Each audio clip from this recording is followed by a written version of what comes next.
Section 8.1.2 DoS attacks, Part 3. Distributed denial of service attacks happen on a daily basis, bringing down websites, blog posts, and email for many types of organizations and for many motivations. They can be stopping people from seeing information or censorship. This may be that a restrictive government doesn't like critical news articles. It also could be a corrupt company may not want an investigative journalist to publish data about their criminal activities. Or groups that oversee the fairness of elections are often targeted by the different campaigns or a dictator trying to hold power. Project Shield protects these types of organizations by providing their huge internet presence to absorb the fire hose of packets being directed at victim organizations. Project Shield is a free service and only available to these specific organizations.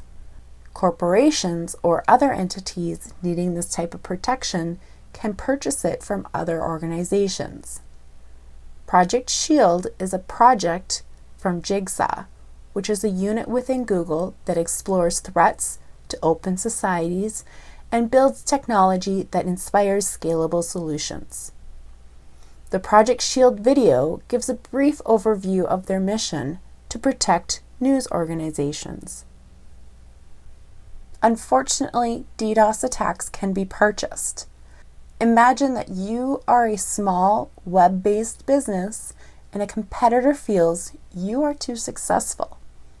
That competitor can easily take you offline with a DDoS, capturing your customers during the time that your website is unresponsive. You or your web hosting company must take measures to protect against DDoS attacks because anyone can be a target. Here are some steps to mitigate DoS or DDoS attacks. Reduce the timeout value for connections. Don't wait as long for the ACK packet before giving up and hitting reset. Configure the server to have bigger queues. This will allow it to be available for a larger number of connections so that the hanging ones don't shut out new connection attempts. Block pings from external sources. There is just no good reason why we would want people to be able to ping our system from the outside of the network. Pinging is useful as an internal troubleshooting tool, so the best solution is to block the protocol for ping, or ICMP, so there is no responses to an external packet and only allow ICMP to work inside the network. And finally, since botnets are the most prevalent method to deliver DDoS attacks, it is every network's responsibility to make sure we aren't part of the problem. And many companies are now banding together to figure out ways to warn each other and create group protections.